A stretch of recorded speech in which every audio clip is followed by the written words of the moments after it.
오늘 말씀은 전재민 목사님 나오셔서 다시 태어나다라는 주제로 말씀을 전해 주실 때 큰 은혜를 받으시길 바랍니다.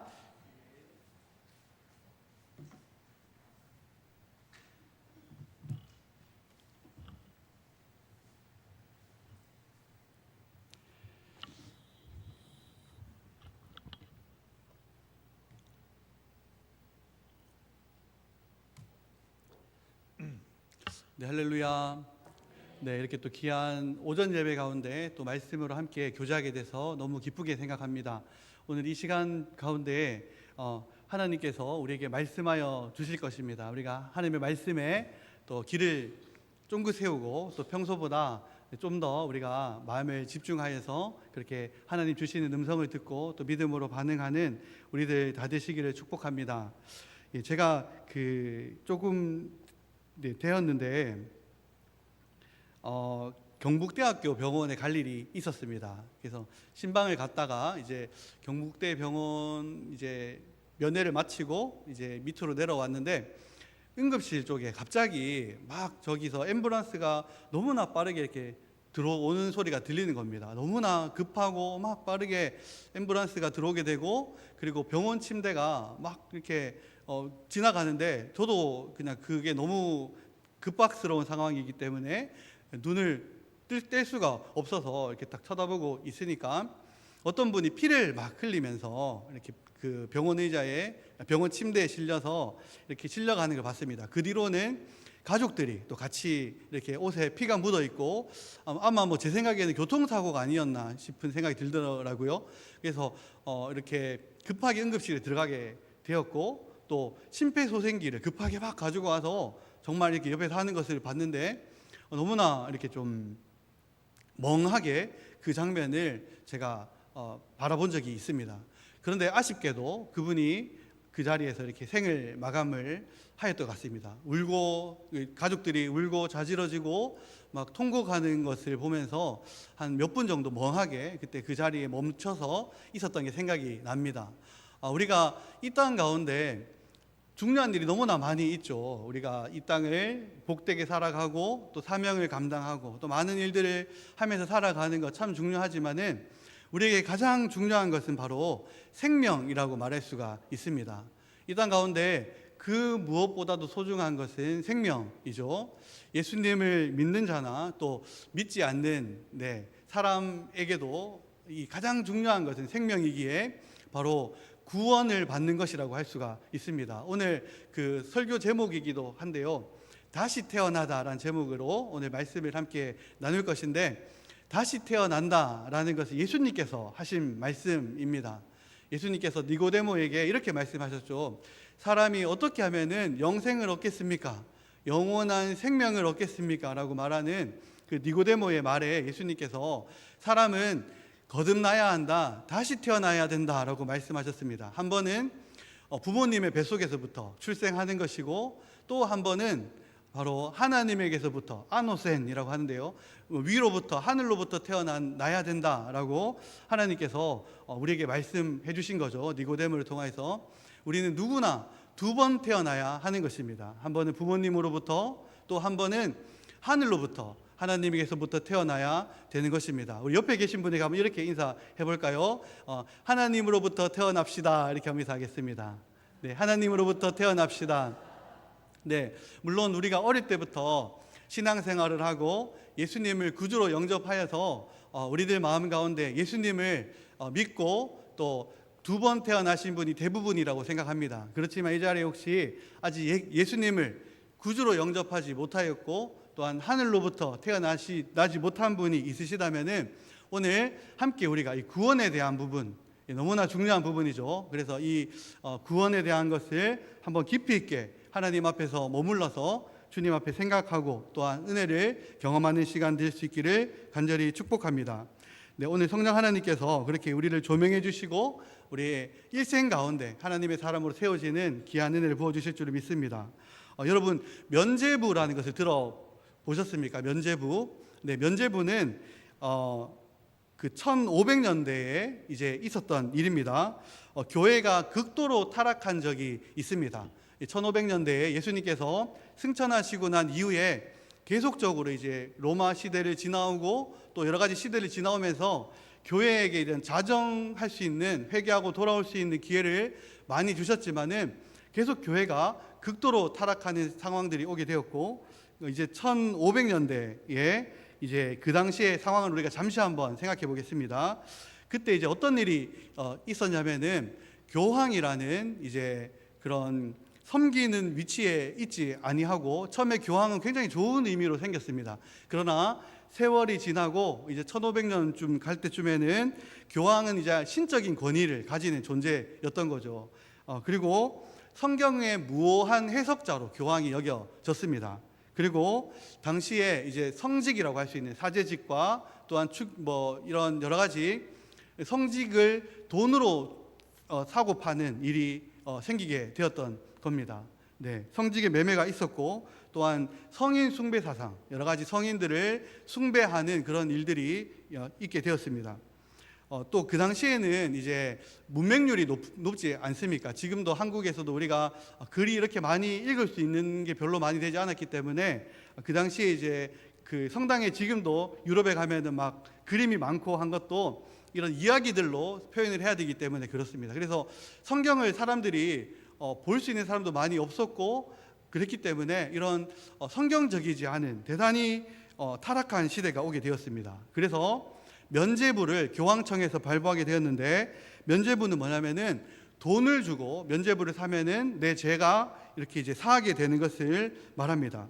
당시에 이제 성 베드로 성당, 그 바티칸 시국이라고 하죠. 이탈리아에 있는 곳에 한번 나중에 한번 우리가 가봤으면 좋겠습니다. 그래서 이 베드로 성당을 증축하기 위해서, 너무나 화려하고 너무나 이렇게 웅장한 베드로 성당을 증축하는데 이제 건축 자금이 많이 모자라게 되니까 이 면죄부라는 것을 발부하게 되어서 이제 이렇게 전 유럽을 통하여서 이렇게 돈을 주고 죄 사함을 받는 것을 이렇게 교황청에서 승인하고 그것을 이렇게 나누게 되었습니다. 그래서 이 면죄부가 종교개혁의 발화점이 되었던 겁니다. 1517년도에 마틴 루터 한 번쯤 들어보셨죠? 그래서 마틴 루터가 이제 그 당시에 신학교 교수셨는데, 그가 이제 95개조 반박문, 교회가 지금 성경적으로 가지 않고 있는 여러 가지 95개조 반박문을 써서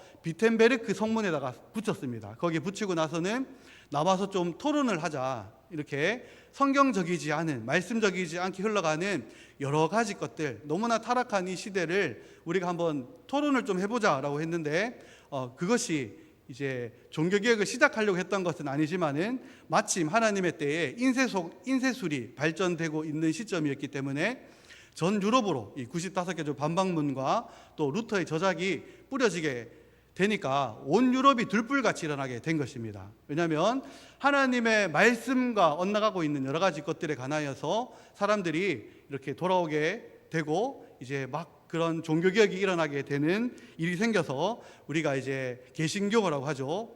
우리가 이 개혁교회, 우리 교회가 태동하게 되었던 것입니다. 그래서 종교개혁의 의미 가운데 그 한 가지 기치를 들고 있는데요, 바로 솔라 스크립투라라고 합니다. 하나님의 말씀으로, 오직 주의 말씀, 하나님의 말씀으로 개혁되어야 한다. 말씀에 바로 서야 된다는 거죠. 솔라 스크립투라. 그리고 하나님 앞에서 오직 믿음으로, 또 오직 그리스도, 그리고 오직 은혜, 이렇게 여러 가지 5가지 오직이라는 기치를 들고 종교개혁이 이렇게 시작되게 되었습니다. 제가 면죄부 얘기를 지금 굉장히 길게 하고 있는데 왜 그러냐면은 이 면죄부라는 것을 세계교회, 이제 타교파라고 할 수가 있죠. 그래서 감리교, 순복음교회, 그리고 이런 여러 가지 그 침례교나 함께 사도신경을 함께 고백하는 이단이 아닌 이렇게 정통 하나님 앞에 바른 믿음을 고백하는 교회들 가운데서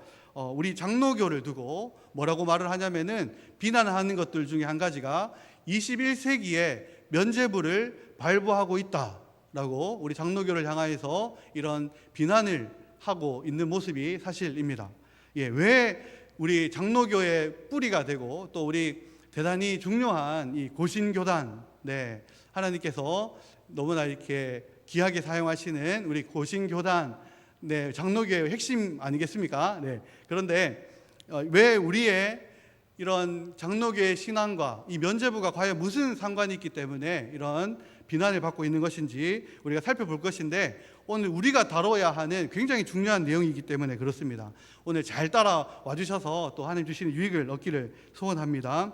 어떤 이유 때문이냐면요, 먼저 우리가 장로교의 핵심을 우리가 알아야 합니다. 어떤 우리가 핵심된 신앙을 가지고 있는지 알아야 되는 것인데, 장로교의 신앙은 바로 이 칼빈주의라고 합니다. 한 번씩 들어보셨죠? 칼빈주의. 존 칼빈 기독교 강요를 집대성한 천년에 한번 나올까 말까 한 학자라고 말을 하는데요, 기독교 강요를 꼭 한번 사서 읽어보십시오. 만화책으로도 나와 있고 그리고 또 책으로도 나와 있는데 이거는 꼭 읽어야 됩니다. 네, 꼭 기독교 강요를 만화책으로도 사서 우리 아이들에게도 읽히고 우리가 꼭 읽어보시기를 소원합니다. 그래서 하나님에 대하여, 사람에 대하여, 또 신앙에 대하여 너무나 잘 정리된 그런 책입니다. 그래서 이후에 이 칼빈을 통해서 세워진 이 사상들 가운데 많은 그런 찌빙글리라든지 존 낙스와 같은 그런 신학자들, 그리고 종교개혁자들을 통하여서 이 칼빈주의, 칼비니즘이라고 하는데요, 이것을 발전시키게 되었고, 이제 개혁주의와 같은 맥락에서 쓰이는 말입니다. 그리고 종교개혁의 가장 중요한 사상으로 이 칼빈주의, 이 5대 교리가 함께 쓰이게 되었는데, 미국을 건국한 미국 청교도 운동이죠. 신앙을 따라서 이제 미국으로 건너온 청교도 운동의 중심된 신앙 또한 이처럼 이 개혁주의, 칼빈주의에 바탕을 하고 있는 것입니다. 지금 우리 장로교의 근간이기도 한데 한번 잘 들어봐 주십시오. 그 칼빈주의 5가지 신조를 튤립이라고 하는데, 어떻게 첫 글자를 따서 튤립 신조라고 하는데 한번 들어봐 주시길 바랍니다.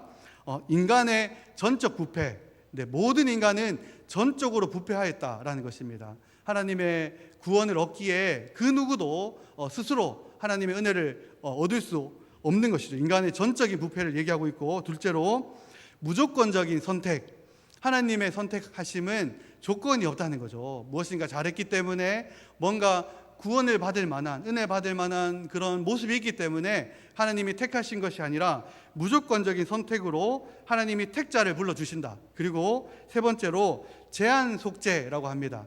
하나님의 속죄하심은 모든 이들에게 열려 있습니다. 복음이 온 모든 이들에게 열려 있지만은 예수님의 이 속죄 사역은 제한된, 주님의 택한 자, 택자들을 위하여서 제한된 속죄를 이루셨다라고 말합니다. 그리고 네 번째로 불가항력적인 은혜라고 합니다. 하나님의 은혜는 거부할 수 없는 것이죠. 그 누구도 하나님이 택한 자가 그 하나님의 부르심 앞에 거부할 수 없는 은혜로 다가와서 그 삶을 붙드신다라는 것을 이렇게 불가항력적인 은혜라고 합니다. 그리고 5번째로 성도의 견인이라고 하는데요, 바로 이처럼 하나님이 선택한 자를 천국에 가는 일생을 인도하시고 붙드시고 이끌어 가신다라는 뜻입니다. 그래서 이단이 아닌 보편적으로 하나님을 믿는 이런 많은 다른 교파들 가운데서도 이렇게 불가항력적인 은혜까지 대부분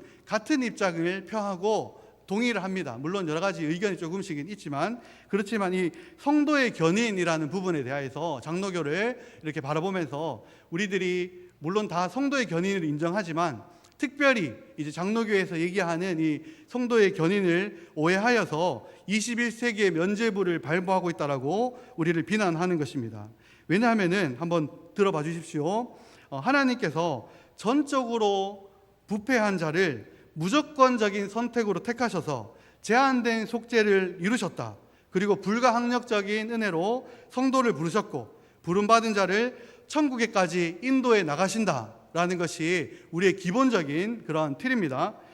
그런데 고장난 차가 이렇게 움직이지 못하는 것처럼, 그러면 견인차가 와서 끌고 가잖아요. 그것처럼 하나님께서 견인하여 가시는 것을 나타내고 있는데, 근데 우리 장로교에서는 하나님의 절대 주권을 대단히 강조를 하는 거죠. 하나님의 절대 주권을 강조하기 때문에 이렇게 얘기를 합니다. 한번 들어봐 주십시오. 한 번쯤 들어보셨을 수 있는데, 아브라함의 조카 롯을 구원하신 하나님께서 이제 소돔과 고모라를 멸망할 때에 하나님이 선택하셔서 그는 그런 죄된 도시를 선택하고 살고 그렇게 바르게 살지 못하였지만 하나님께서 그를 구원하신 구원은 변함이 없다라는 것을 한 번쯤 들어보셨는지 모르겠습니다. 바로 여기에서 이렇게 우리가 비난을 받는 부분인데, 이게 뭐냐면 잘못된 이해인데요. 그러니까 우리가 하나님 앞에서 바르게 살지 못한다고 할지라도 구원은 변하지 않는다라는 것입니다. 우리가 성도로서 바르게 살아가는 모습이 나타나지 않고 내 마음대로 살아가는데도 구원이 변함이 없다라고 생각을 하는 것이 장로교 입장도 아닙니다. 그러나 장로교 성도들 가운데 이러한 잘못된 그런 견해를 가지고 있기 때문에 이런 비난을 우리가 받고 있는 것입니다. 이 부분이 바로 면죄부를 발행하는 것이다라고 비난을 받는 내용인데요. 리차드 마우라는 또 칼빈주의 라스베가스 공항을 가다라는 유명한 책이 있습니다. 한번 읽어 봐주시면 좋겠습니다. 그래서 이 책에 보면은 리차드 마우라는 이분이 이제 그 감리교 총장과의 대화가 타있는데 이렇게 말합니다. 그는 이렇게 말합니다. 장로교에서는 칼빈주의자들은 구원이라는 열차에 타고 있지도 않은 사람이 종착역에 도착한다는 것이 말이나 되는 것이요? 이것이 합당한 것입니까? 라고 그렇게 논제를 던졌다고 합니다. 하나님의 절대 주권을 사람의 입장에서 잘못 이해한 것이죠. 하나님의 절대 주권은 운행되기 때문에, 나는 구원받은 성도이기 때문에 난 어떻게 살더라도 구원은 이루어지고 분명히 천국으로 들어간다라고 우리가 잘못된 생각을 할 수가 있게 되는 것입니다. 바로 나는 롯과 같이 소돔과 고모라 같은 삶을 살지만 하나님의 구원은 변하지 않는다. 하나님 나를 구원하실 거야 라고 생각을 하는 것이 바로 우리가 방종에 빠뜨리게 만드는 우리의 잘못된 면죄부를 내 스스로에게 발부하고 있는 것이라고 할 수 있습니다. 오늘 본문을 통해서 구원받은 자를 이끄시는, 구원받고 선택받은 하나님의 백성을 이끄시는 그 능력이 무엇인지를 우리가 보게 되는데, 본문에 보면은 거듭난 사람, 하나님께서 하늘로부터 두 번 태어난 사람은 어떻게 말씀하시냐면, 예수께서 십자가에서 죽으심으로 우리가 죄에 대하여서 죽었다라고 선언하시고 있습니다. 예수님의 죽으심이 우리의 죄에 대한 사망 선고라는 거죠. 예수님의 십자가의 그 대속 사역이 바로 내가 죄에 대하여서 죽은 그 사실을 나타내는 것이다라고 말씀합니다. 7절에 보면은 죽은 자가 죄에서 벗어나 의롭다 하심을 얻었음이니라. 네, 우리가 그전에는 죄의 지배를 당하고 죄의 종로로 타고 죄에 끌려다닐 수밖에 없는 연약한 그런 죄 가운데서 살아가는 사람이지만은 예수 그리스도를 믿음으로 그 죄에서 해방함을 얻게 되고 더 이상 이제 죄에 얽매여서 살아가지 않는 것을 나타냅니다.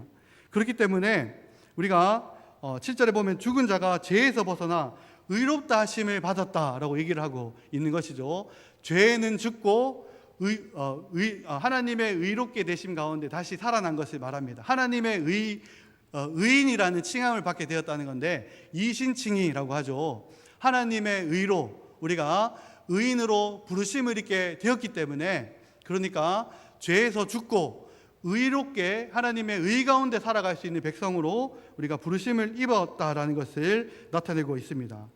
구원받은 사람, 그러니까 하늘로부터 두 번 태어난 사람, 하나님으로부터 태어난 사람은 어떤 자이냐면은 예수님의 십자가 사건이 다른 사건이 아니고 나의 일인 것입니다. 내가 바로 내 죄가 십자가에 못 박혀서 내가 그 모든 죄에 관하여서 죽은 자라는 것을 고백하는 것입니다. 그와 동시에 의에 대하여서 산자가 되었다라고 하나님의 선언이 우리 가운데 주어지고 있습니다. 우리 옆에 계신 분에게 한번 이렇게 인사해 볼까요? 죄에서 죽고 의에 대하여 살았습니다. 한번 이렇게 인사해 보겠습니다. 죄에서 죽고 의에 대하여 살았습니다. 네, 하나님의 의 가운데 우리가 산자가 되었는데 이것은 굉장한 축복입니다. 구원받은 사람, 하나님의 택함을 입은 성도에게 이보다 더 귀한 일이 없습니다. 하나님의 의를 우리가 덧입어서 하나님의 백성으로 살게 되었다는 것이 이것은 너무나 큰 축복이라는 것이죠. 구원받은 자가 이제 십자가를 통과한 자로서 우리가 십자가를 남의 일이 아니라 우리가 그 십자가를 통과한 사람으로서 죄에 대하여는 죽고 이제 죄에 얽매여서 살지 아니하고, 너무나 축복된 일이죠. 죄 때문에 그 가운데서 헤매고 죽지 아니하고 하늘에 속한 하늘 시민으로, 천국 시민으로 부르심을 입게 되었다는 사실입니다. 그렇기 때문에 하나님의 능력이, 구원받은 하나님의 백성 가운데 하나님의 능력이 그 성도를 통하여서 일하시고, 하나님의 의가, 하나님의 일하심이 그 백성 가운데 나타나게 되고 일하게 되는 것입니다. 여러분, 그런 분들 보신 적 있죠? 하나님의 행하심을 경험하고 또 하나님께서 행하시는 놀라운 그런 일들을 바라보게 되는 것입니다. 그래서 우리가 자전거를 타게 될 때 이렇게 자전거 탈 때 어떻게 합니까? 페달을 이렇게 밟으면서 땅을 쳐다보는 사람 아무도 없죠. 땅 쳐다보면 큰일 납니다. 넘어지는 거죠. 페달을 밟으면서 정면을 바라보고 또 앞을 바라보잖아요. 이 페달을 하면서 앞을 바라보면은 넘어지지 않습니다. 이처럼 구원받은 우리가 하나님을 바라보고 앞을 바라보면서 걸어가면은 넘어질 일이 없죠. 절대 안 넘어집니다. 그렇지만은 하나님을 바라보지 않고 땅을 이렇게 바라보면은, 자전거 타다가 바닥 바라보고 돌뿌리 바라보고 막 이러면은 넘어지고 마는 거죠. 예, 그런 일들이 벌어지게 되는데, 바로 우리가 하나님의 나라를 바라보며 살아갈 때 우리는 주님의 일을 이루며 하나님의 능력이 이끄시는 것을 깊이 경험하고 발견하게 될 줄을 믿습니다. 넘어지지 않고 하나님의 기적을 경험하고 하나님의 일하심이 드러나게 됩니다. 자, 오늘 굉장히 중요한 건데, 하나님의 절대 주권에 관하여서 바른 이해를 가져야 됩니다. 하나님의 절대 주권은 무엇이냐면은 바로 하나님의 섭리, 하나님의 절대 주권이라는 큰 톱니바퀴가 세상 역사 가운데 흘러가고 있습니다.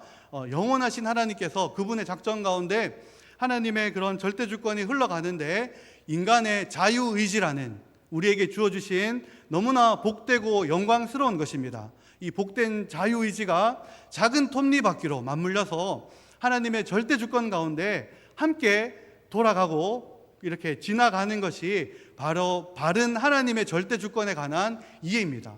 나의 자유의지는 아무것도 아니고 다만 하나님의 절대 주권만 이루어지는 것을 바라보는 것, 그것은 바른 하나님에 대한 이해가 아니라는 것입니다. 그렇기 때문에 하나님의 절대 주권에 대한 잘못된 이해가 삶에 대한 거룩을 버리게 만드는 거죠.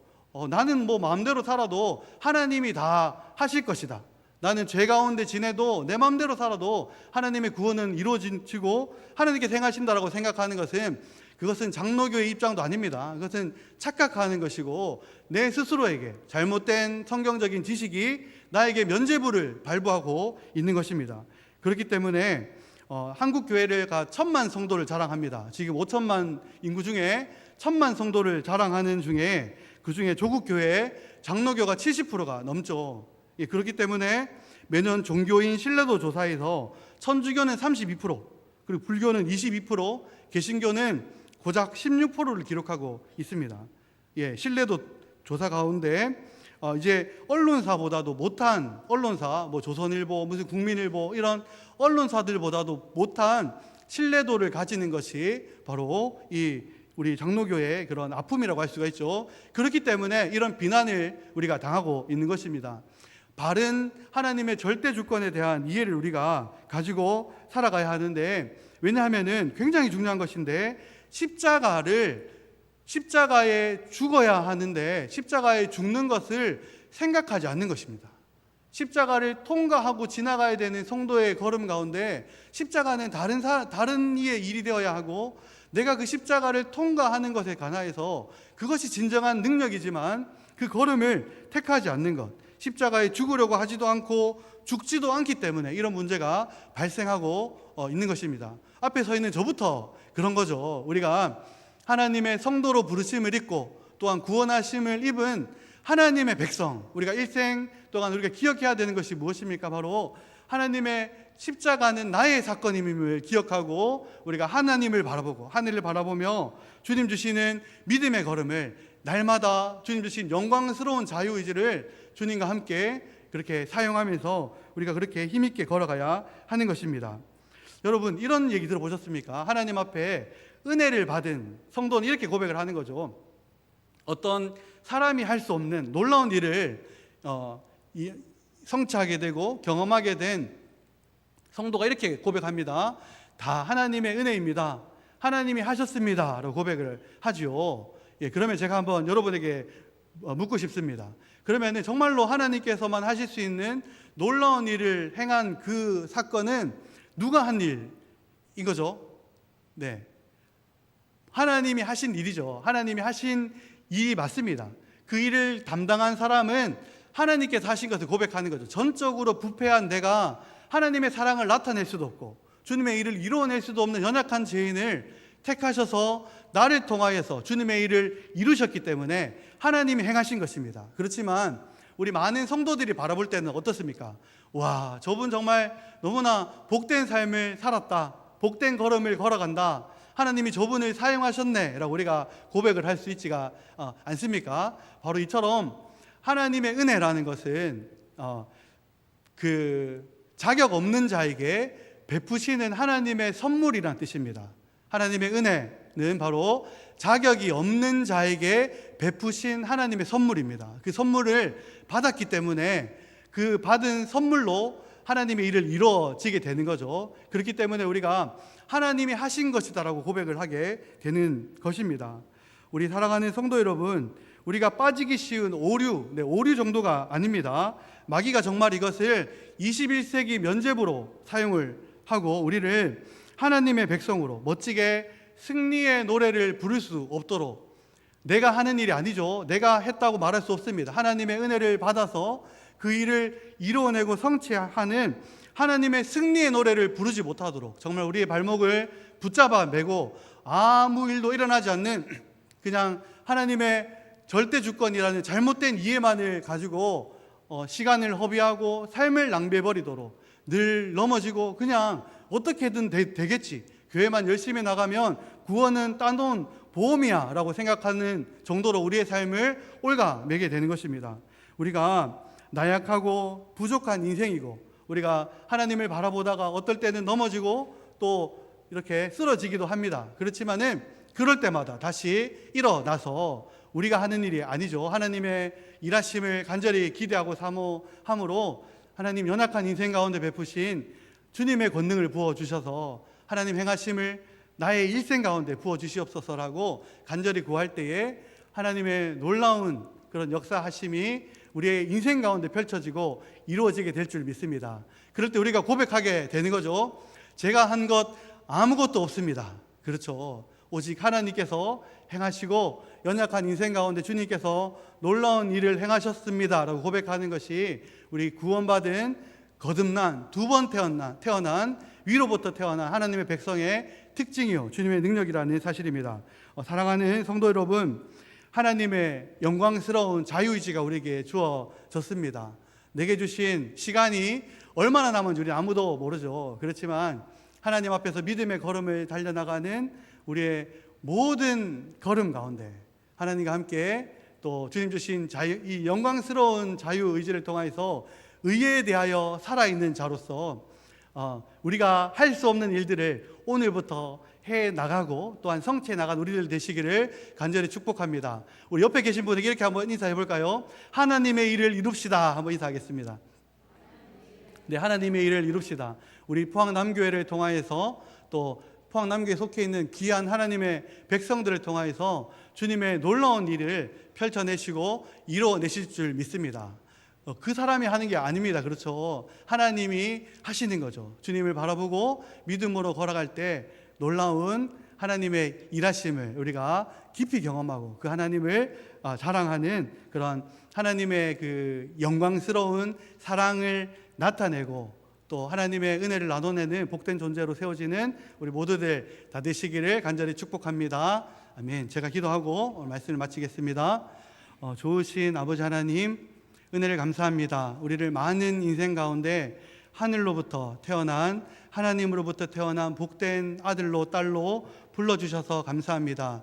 하나님, 우리 안에 아무런 선이 없음을 주님 앞에 무엇인가 좋은 무엇인가를 만들어내고 이뤄낼 만한 선이 없는 연약한 죄인들임을 고백합니다. 그러나 우리가 죄에 대하여서 죽었고 하나님의 의에 대하여서 산자로서 주님의 부르심을 입은 귀한 주님의 복된 통로로서 하나님, 사람이 할 수 없는, 이 땅의 사람들이 할 수 없는 주의 사랑을 나타내고 하나님의 일들을 멋지게 이뤄내고 그 복을 전해내는 하나님의 복의 전달자들로서 하나님 우리를 붙잡아 주시고 인도하여 주시옵소서. 하나님, 이 땅 가운데 허락해 주신 우리의 생애를 복되게 하여 주시옵소서. 하나님 아버지여, 죄와 피 흘리기까지 싸우고 또 주님과 함께 하나님 앞에 머물러 믿음으로 주를 바라보며 달려갈 때 주님께서 길이 없는 곳에 길을 내시고 없는 것을 있는 것 같이 부르시는 주님의 크심을 발견하고 맛보는 우리 모두들 될 수 있도록 성령 하나님 일하여 주시고 붙들어 주옵소서. 그렇게 하실 것을 기대하옵고 예수님 이름으로 감사하며 기도합니다. 아멘.